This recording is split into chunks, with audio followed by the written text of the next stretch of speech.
Well, hi, I'm Angela Caputo, and I'm cursed with the A name, so I'm first. Um, I'm going to do a presentation today on a project that I did about public housing that's in Superfund sites across the country.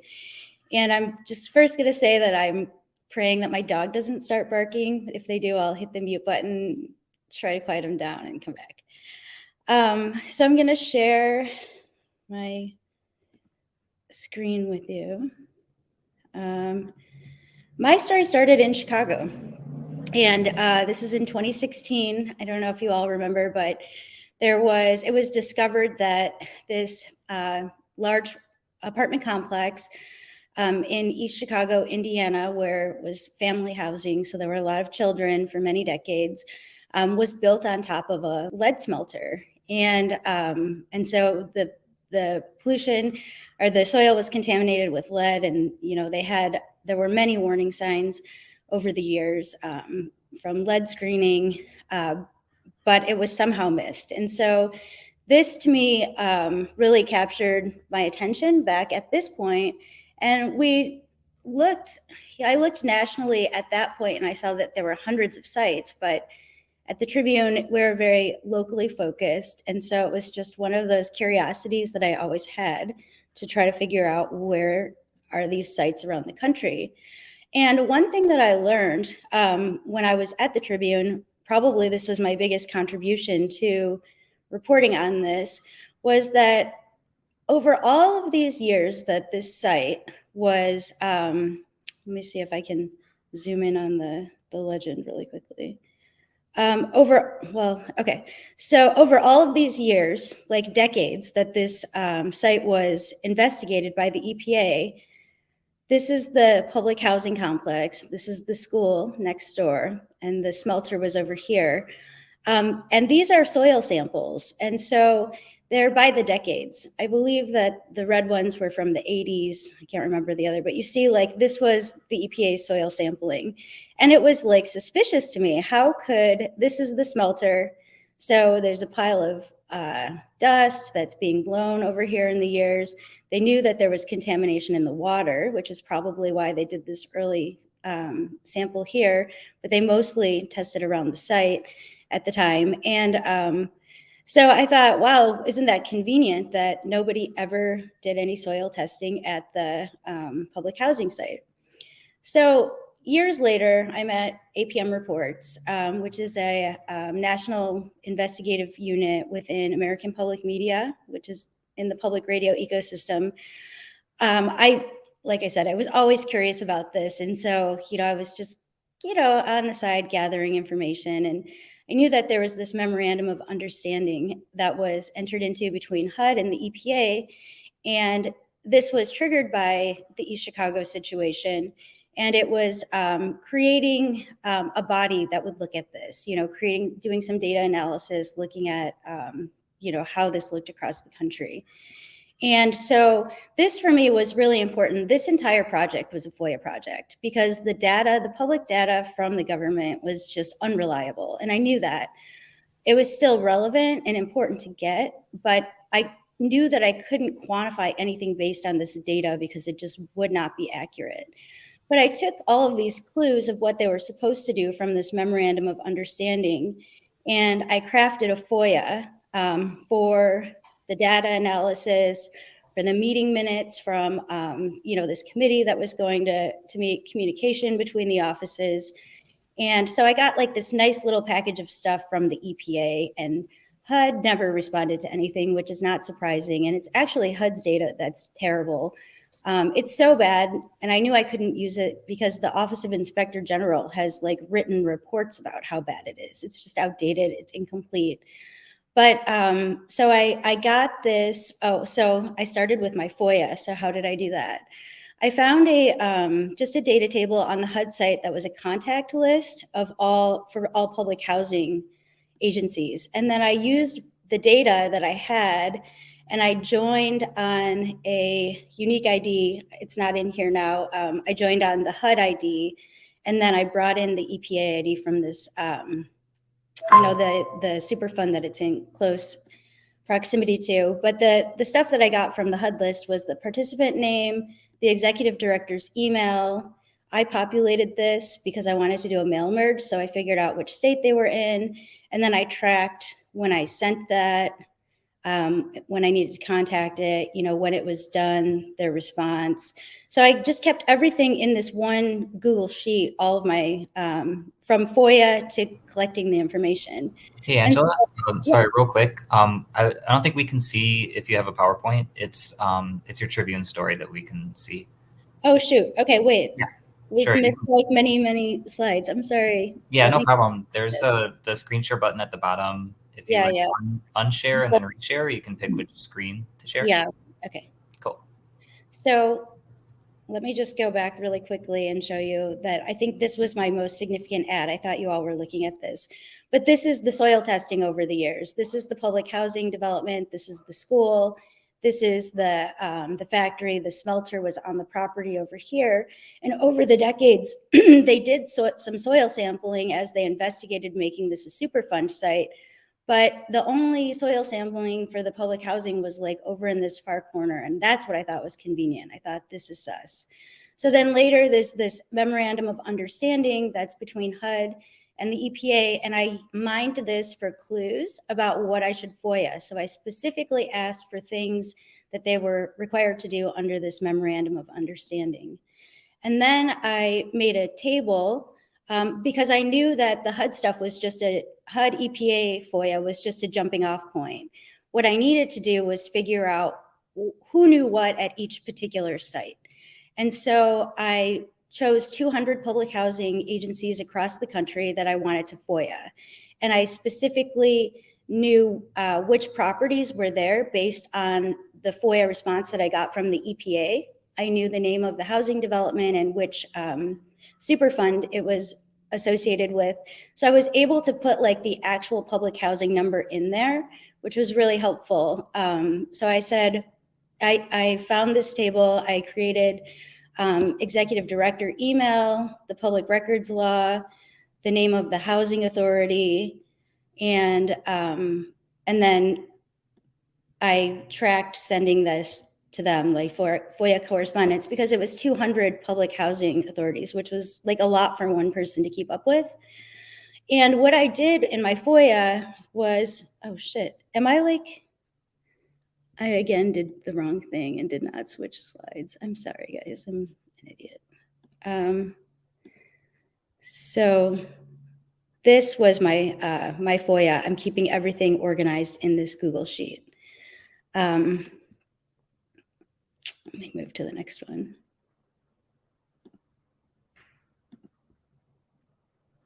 So I asked for two particular documents. I figured out what was the federal law, what were the requirements of what kind of environmental testing would need to be done, or what these agencies would have to disclose to HUD, because HUD has, its mandate is that it provides safe, clean, decent housing, I think is the phrase. So there are laws. I mean, you can't have lead paint in a property. There are certain environmental reviews that are required. And so I figured out what was something that was realistic that I could ask a bunch of public housing agencies across the country while still, so I'm trying to find the next one. Well, keeping them like targeted and not like, so they wouldn't totally wig out when they saw this FOIA request. Let me see. Sorry, I've got like so many tabs open because I tried to. So one thing that they are required to do is, there are two things. You have to either do an environmental review, but that's only required if you're going to do any improvements on a property. But what I found was like, if you were to like repave an entire complex, which would be, could potentially kick up, lead in dirt, or, could dig up contamination that's in the ground or expose it. That stuff is supposed to be reported when you apply for funding for capital projects. But here, this is a form where you get an exemption. So on this Part 58 form, this is one one thing that they would have to do. And there were these data points on here that were really interesting. So I made a database out of it. Was clean air checked? Was there contamination of toxic substances? Was it an environmental justice area? Was there air pollution issues? And so I started making this database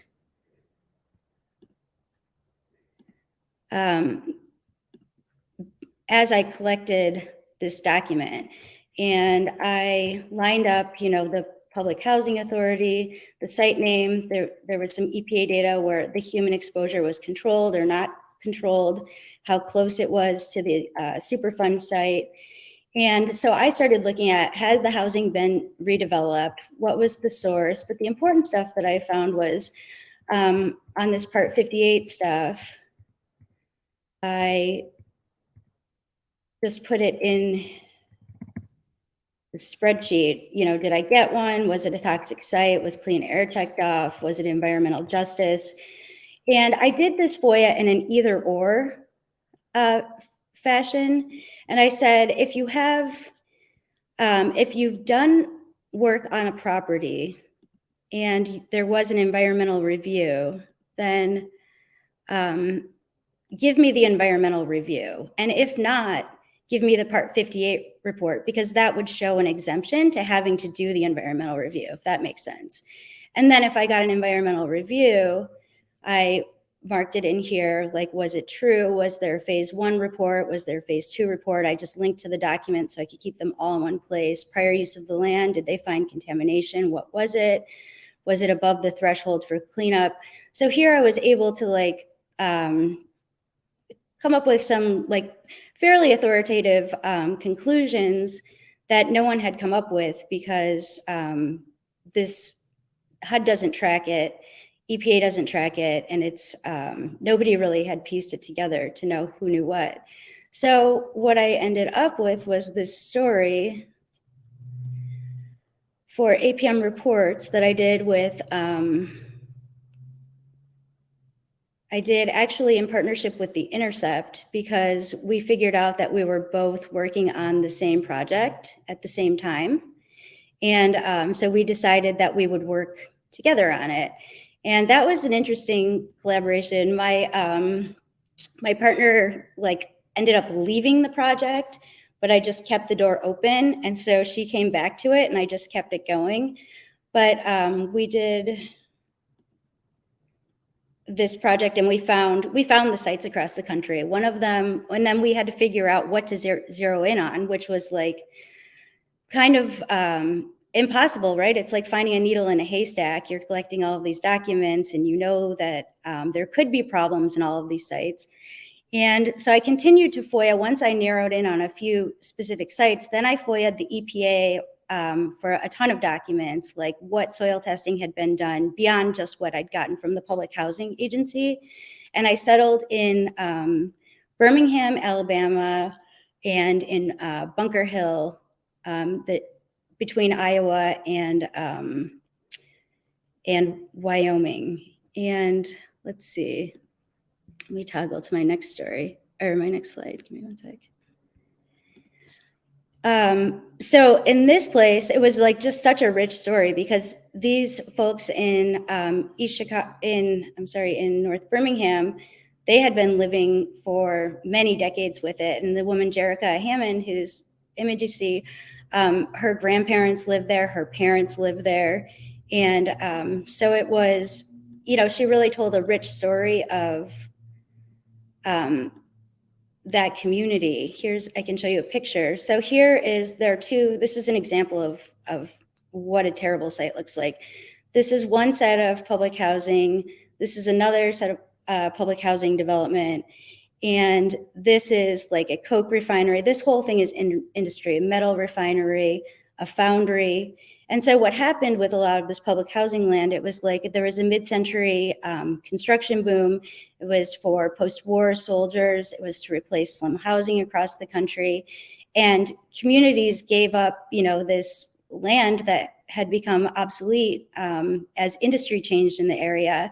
And so this public housing was built on these contaminated sites because it was like cheap land. And you can see, so for generations, people have lived this close, and some of this has closed down, but this had even more industry at the time.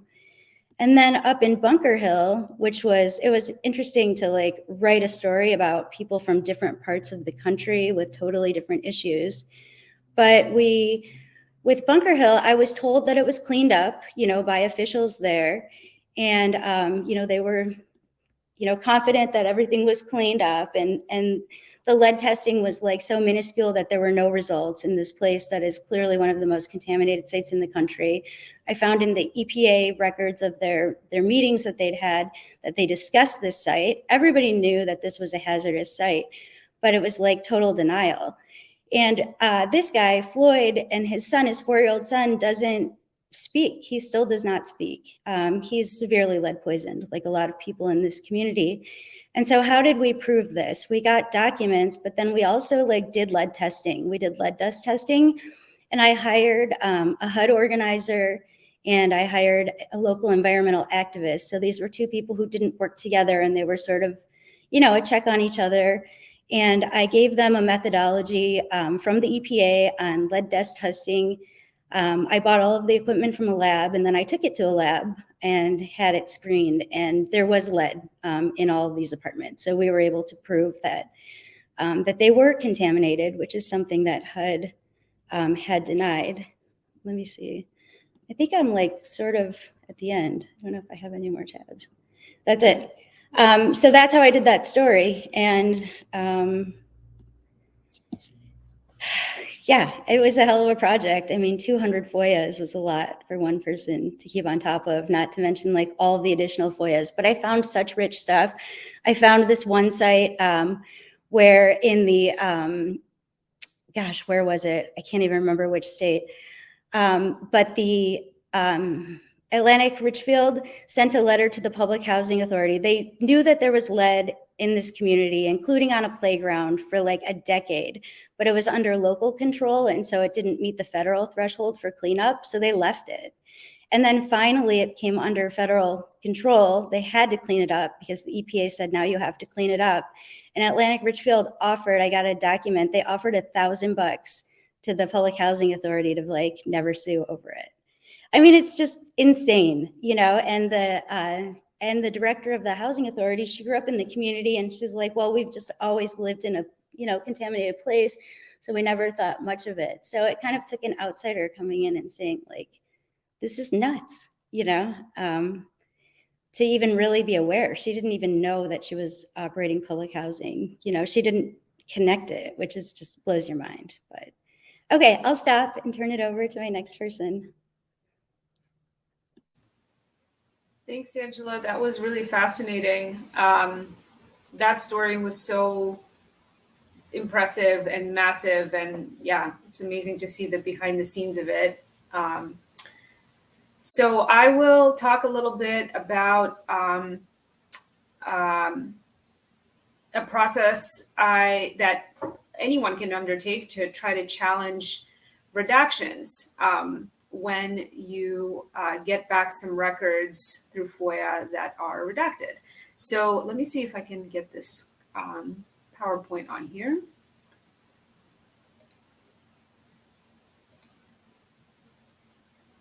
All right, are you guys able to see that? All right, so last August, I published this article in the Chicago Reader that it basically took me probably, I first came across the story in 2018, and I initially wrote an article about this gentleman, James Allen, and the trouble he was having accessing justice for the Reader in 2018. The first story focused on basically, so James Allen was convicted in the 1980s for 2 murders that happened in the summer of 1984 that he's claimed that he had nothing to do with, and that he was wrongfully convicted for. So when a loved one of his first got in touch with me, I'm just going to drop the link to the original story that I did when after my first encounter with him. So the reason that he couldn't, one of the issues he was having when he contacted me was he was trying to basically file some post-conviction motions in order to have his conviction overturned and reconsidered. And he wasn't able to do that because the clerk of the circuit court of Cook County had lost his records in her warehouse and couldn't turn them over to his attorney to be able to like proceed to this hearing that the Supreme Court said he had been entitled to like 3 years before that. So the first story I did, which I linked in the chat, was about just like what is happening at the clerk of the circuit court's office, that this man they can't find a box of his records in their warehouse, and therefore he can't have this hearing that he's entitled to. But after doing the initial story about that, I kind of kept being curious about his actual claims, about what he said happened in his cases and how he was railroaded by the police and prosecutors. And he says he was wrongfully convicted of these 2 murders. So the eventual story that got published last August, I'm also going to link to that right now in the chat. So it ended up taking me quite a bit of time to parse this because I had to go back and essentially like review the case files for both of these murders that happened in '84. James Allen had originally gone to prison in 1969 after being convicted under Illinois' felony murder statute. It was one of the first applications of the felony murder rule, which basically states that like so it was actually just changed this year. So now this doesn't work this way anymore. But prior to this year, the law had been that if you are in the process of committing a felony and a third party kills someone in the course of that event, you can be held responsible for the murder, even though you didn't kill anybody. So the way that this guy originally went to prison in 1969 was he and a couple of friends tried to orchestrate a heist on an armored truck, and the police found out about it. They ambushed them when they like came to the place where they were going to ambush this armored truck, and the police basically just like initiated this huge shootout with James and a couple of his friends were in a car like in the parking lot of this warehouse, and one of the cops shot one of the other cops. Basically, all evidence points to that having been what happened. And the 2 accomplices that James was with were killed. And so James was the only survivor of this incident, and they put him on trial for attempted robbery and attempted murder of this police officer because the police officer was shot. But then, like 11 months later, the cop actually died, probably of an infection he got at the hospital. And once the police officer died, James Allen was charged with murder under the felony murder statute. So even though he himself did not shoot this cop, he was held responsible for his death. And so he was given, in 1969, he got a 1 to 200 year sentence to the Illinois Department of Corrections. And he went in and he spent over a decade in prison before being paroled in 1984. So he basically spent all of his 20s and his early 30s in prison. He had he completed all of these education programs, did everything he was supposed to do. And after 7 years of asking the parole board, at the time Illinois still had parole, after 7 years of asking for his case to be like considered for them to release him on parole, he was finally paroled. And about a year after he was paroled, suddenly he was accused of these 2 murders. So the story is very long and complicated. The story that the state told about these murders was absolutely bananas. And here, and this is where the FOIA aspect of this comes in.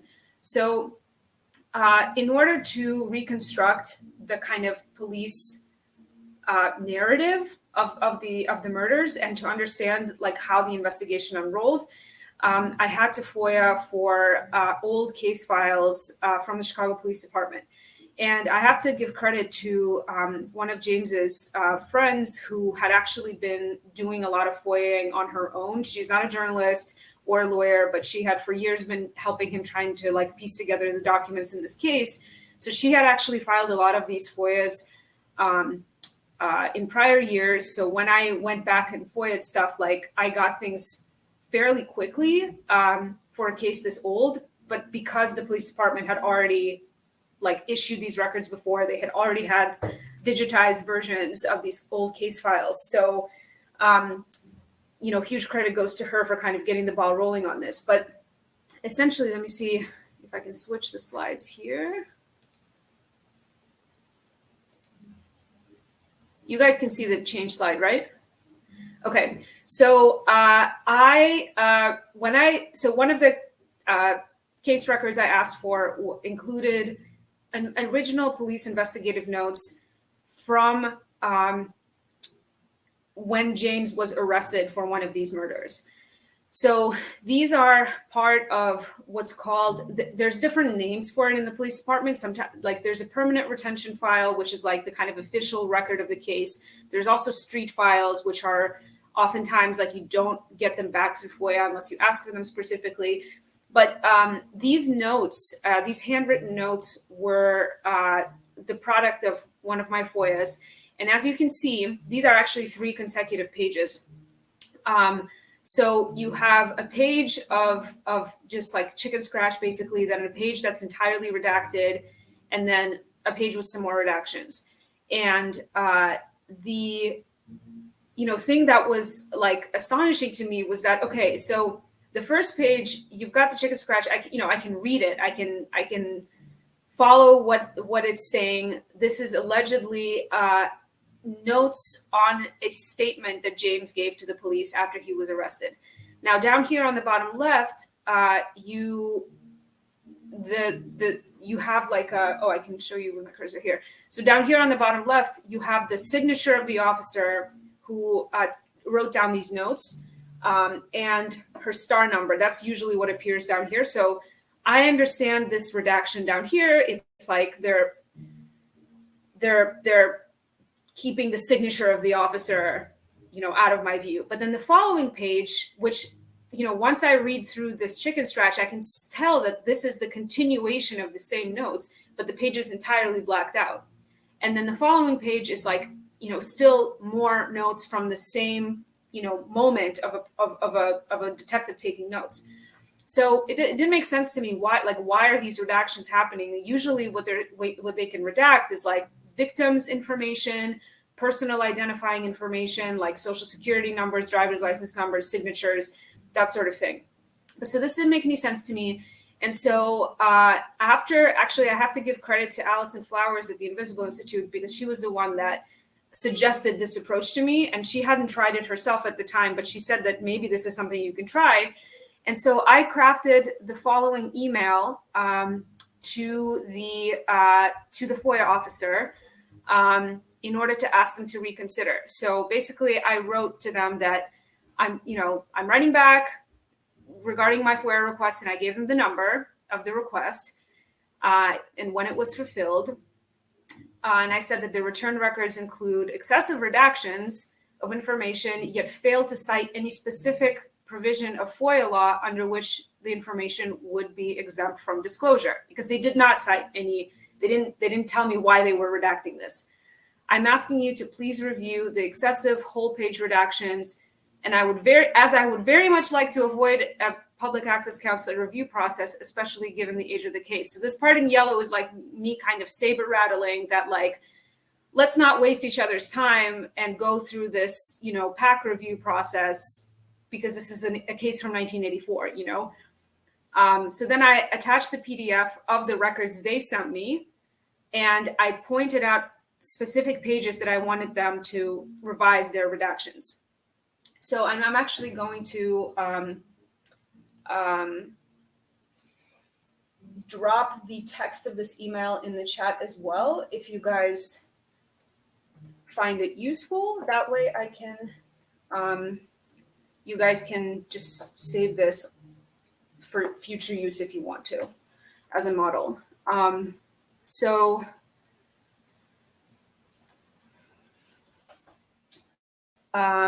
Okay, so after sending this email, oh, it's not letting me. I'm gonna send two messages with this because it's not letting me do it in one. So after I sent them this email, they actually, to my full astonishment, they responded very, very quickly and just sent me back the documents and took out the redactions. So after the email that I sent, I think it was within a day, this is what I got back. So the first page is the same page I showed you before, and then this is the second and the third page after the redactions were removed.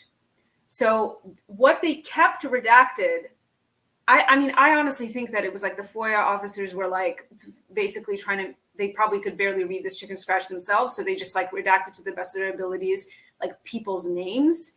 But the third page, very importantly, and this ended up being very important to my investigation of this, was that it showed that these were notes taken in different handwriting.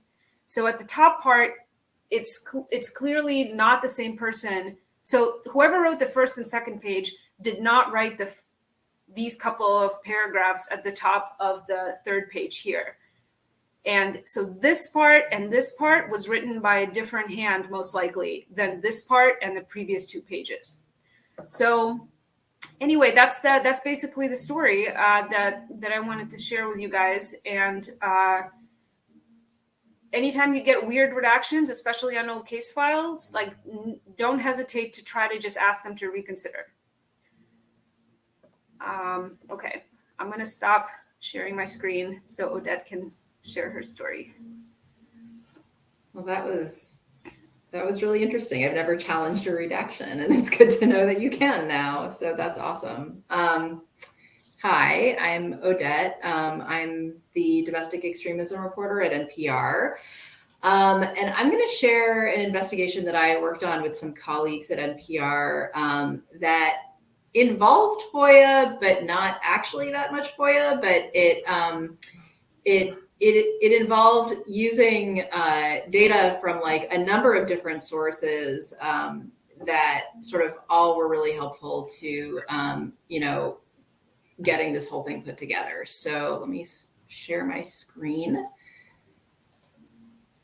Okay, great.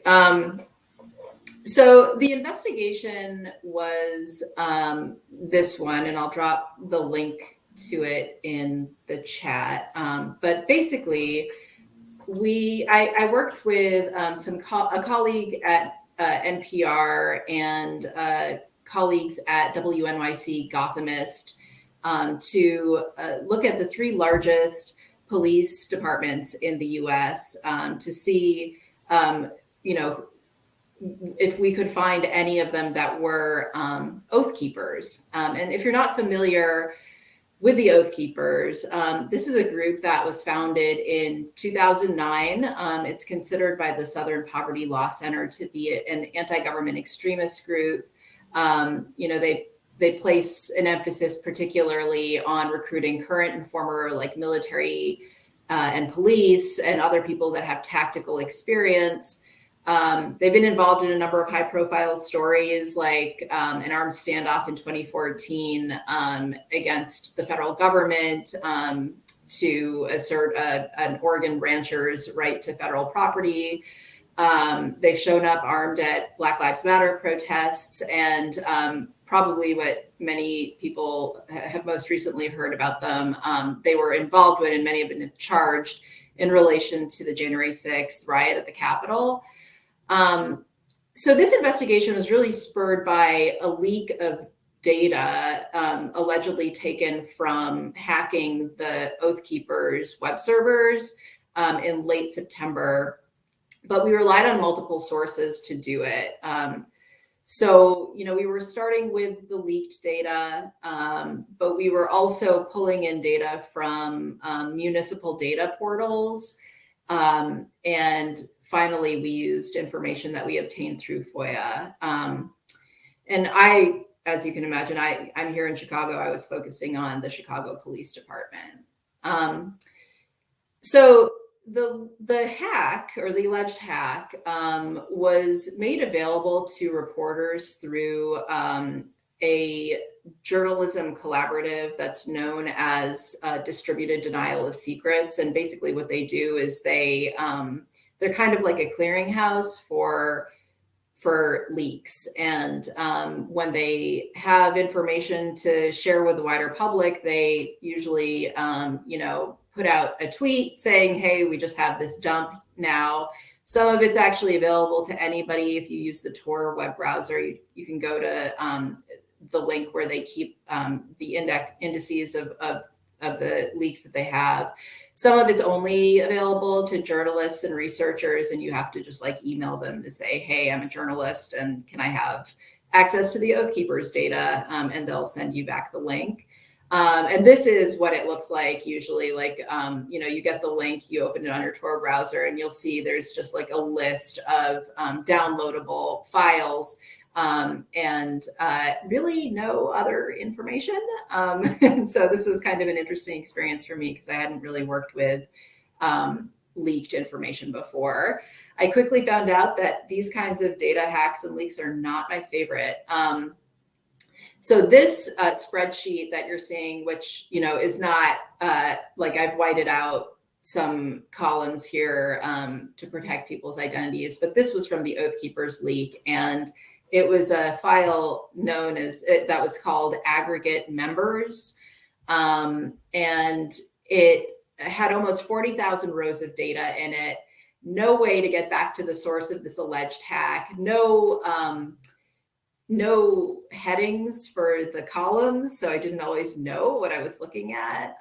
Even just the 40,000 rows itself was like, is this current members of the Oath Hackers, or is the Oath Keepers, or is this, anyone who's ever been a member of the Oath Keepers? And, that was information that we sort of had to infer talking to people, experts on the Oath Keepers, who were like, no, at any one given time, they only have a few thousand. So, we sort of had to infer that this is all the people that had ever had a membership and didn't necessarily reflect current membership. Yeah, I mean, it was an interesting thing to sort of open one of these files, but despite the lack of great information about what we were looking at, there was some stuff that we could still look at with interest. So you'll see here, one of the rows corresponds to an individual living in Chicago. Another one here, this column N seemed to be like, when somebody was entering their data to like become a member of the Oath Keepers, there must have been some sort of field for like additional comments. And somebody here wrote active Chicago police officer. So that certainly triggered our interest to do this investigation. So to do this, we looked at that data, and we were like, look, if they're a city employee, if they're a Chicago employee, they're most likely residents of the city because of the city's residency requirements. So we were able to narrow down that Oath Keepers membership list to just people that had listed addresses in Chicago. And so then we wanted to see if any of those names corresponded to people that work for the city and specifically work for the police department. And so for this, we were able to rely on the city's data portal. I'm sure many of you are familiar with the city's data portal, but it keeps track of everybody that's currently on the payroll for the city, their job titles, their departments, salary, everything. And so we basically just pulled that off of the city's data portal. And then we joined that to the list of Chicago addresses in the Oath Keepers list by name. started to work with and filtered down, we filtered the city employees only to police, joined them, and started to work with that as sort of like our set of potential Chicago police officers who are or were Oath Keepers. The thing is that, the join didn't necessarily tell us whether the names that were on both lists were in fact police officers. You might have had a John Smith that was a police officer and a John Smith that is living in Chicago and on the Oath Keepers list. And John Smith is a pretty generic name. So it's, we had to really make sure that we were looking at members of the police department. So for this, the Oath Keepers data had a lot of other information about each of the people. It had email addresses, it had phone numbers, it had physical addresses. And so we were able to use all of that information to try to verify whether that person on the Oath Keepers list was affiliated with the Chicago Police Department. So to do this kind of backgrounding, we relied on a few sources. I actually hadn't used this one before, but the People, PIPL search, which is, I think you could use it as kind of like LexisNexis, but it's actually like, it's more powerful, I think, because it also searches for social media accounts, which has been very helpful for us to try to see if anyone's like, posting police stuff. We also used the Invisible Institute's Citizens Police Data Project, which is a great resource. If you just put in, the name of an officer, you can see it actually populates with some of them here. It will tell you information like what year they were born, how old they are, how long they've been on the force, and all of that was extremely helpful as we were trying to background people. And then I know I ran into Maya at the Cook County Records office doing this research, but we also were looking at people's traffic violations because that was a way to cross-reference date of birth. We were looking at divorce lawsuits because you could find out often if somebody was a member of the police department in their divorce filings, and other sort of civil lawsuits that provided more information about people. So how do I advance here?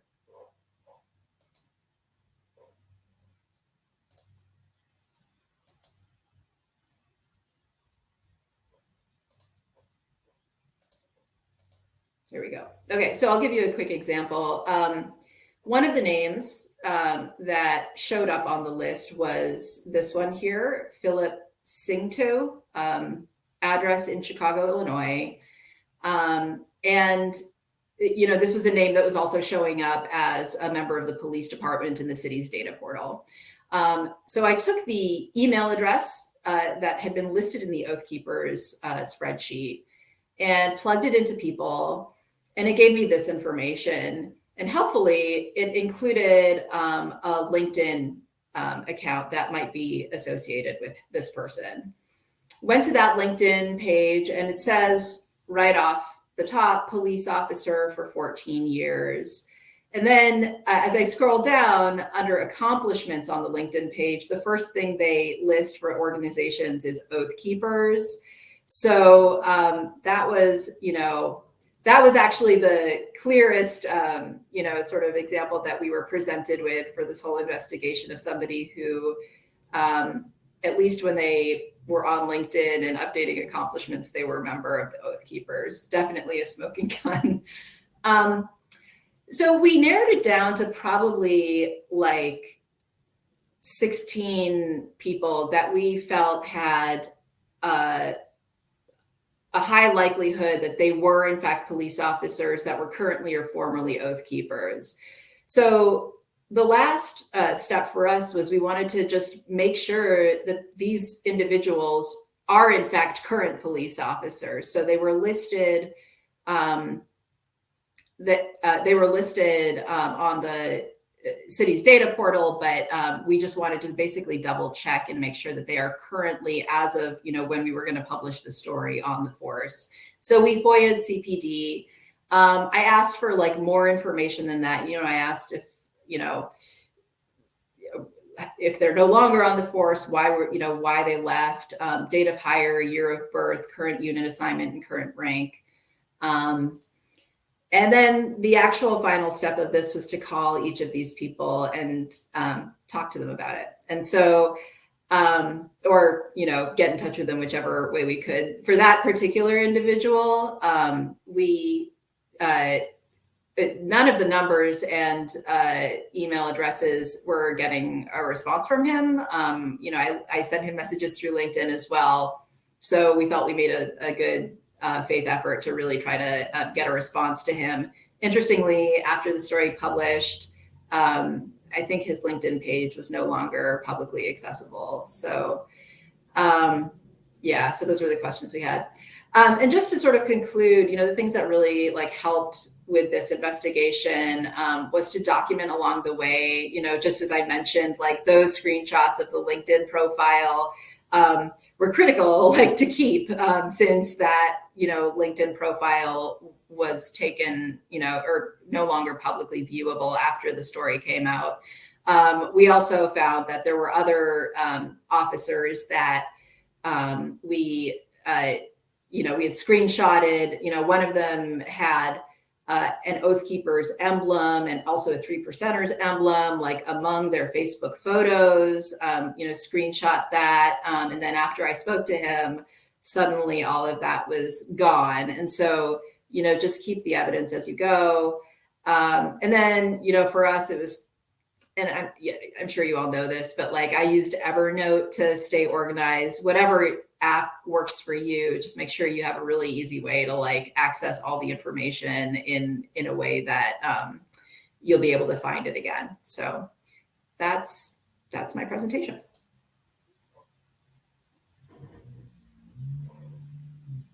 I have some questions in the chat. If y'all just want to take them, we're running 1 minute over. I'm sure people will be happy to stick around for a few more minutes till 3.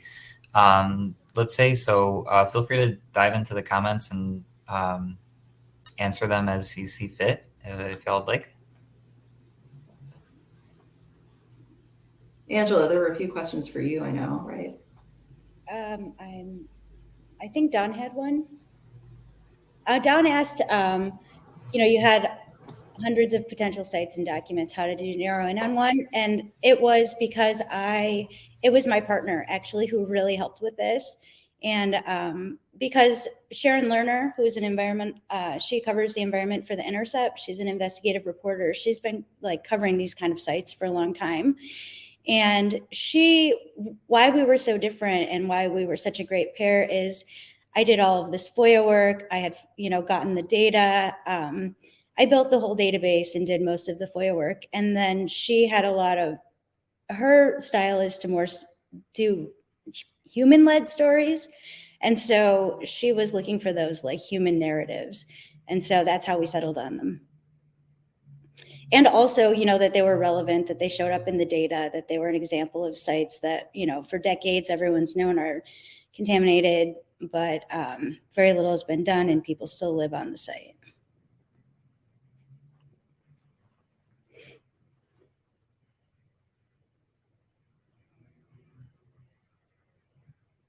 I think that might have been the only question, actually.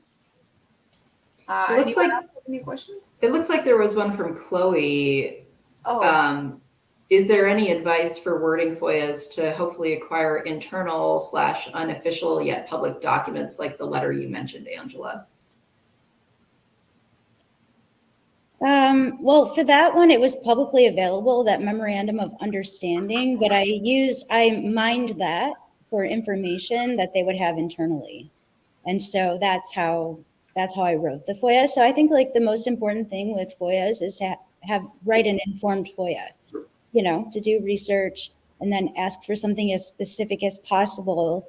And then you can see what you get back. And that's what I did. I got stuff back. And then I FOIA'd deeper on some other things. So I kept going, and I FOIA on every investigation. I FOIA to the end.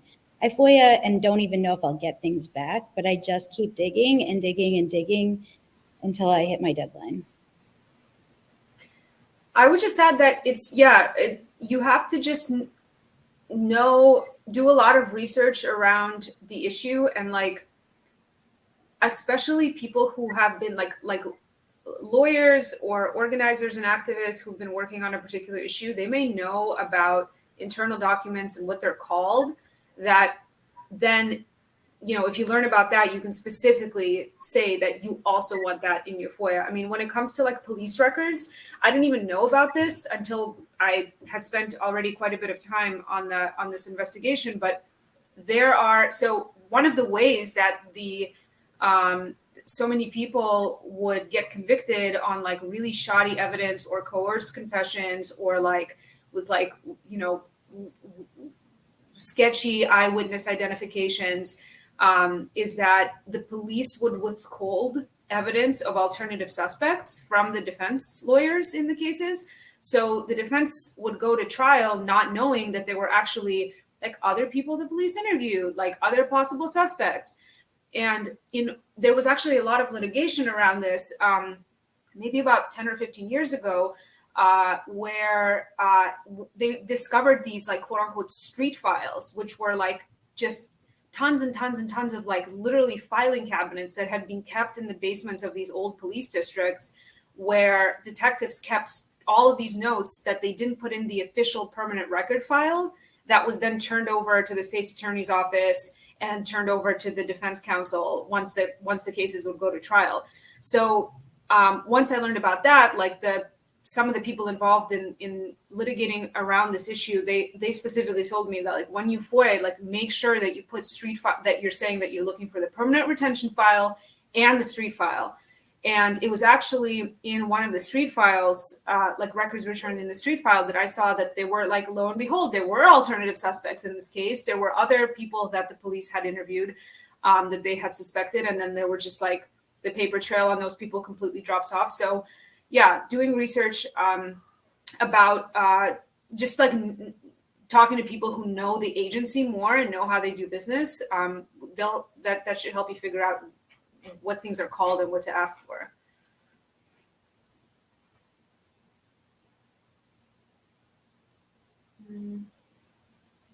Oh, one more question here. Did anyone encounter clearly active resistance or just usual foot dragging?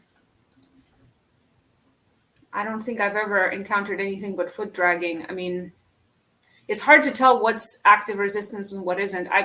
In my case, like this was a case that I'm sure that nobody that was working at the FOIA office at CPD now had any personal interest in like shielding anybody involved in this 1984 investigation. Like most of these detectives were dead. Like I didn't think that there was like active obfuscation going on, just like sloppy work and regular blowing deadlines. But yeah, I did. When I submitted 200 FOIAs to public housing authorities across the country, some of them were like, they just played dead.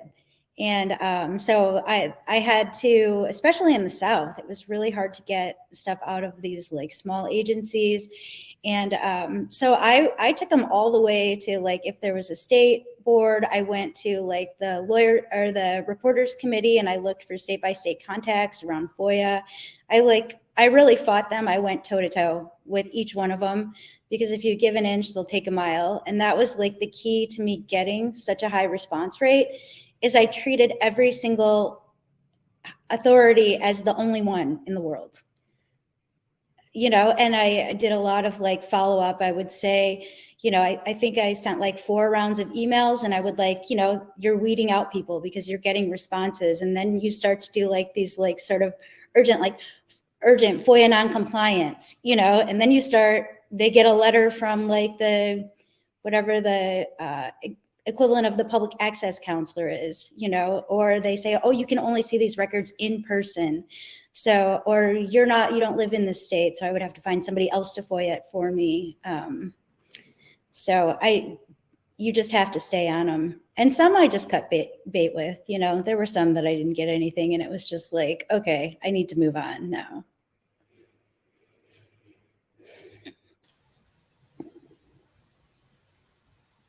I think that's it. Thank you, folks. This has been really enlightening and just really cool. I really appreciate the case studies, and it seems like everyone in the audience got a lot out of it. Thank you for making it out to share your stories. And it was so fun to be reunited with 3 of my favorite journalists. Thank you so much. Thank you. Okay, bye everyone. Bye, Don. Bye.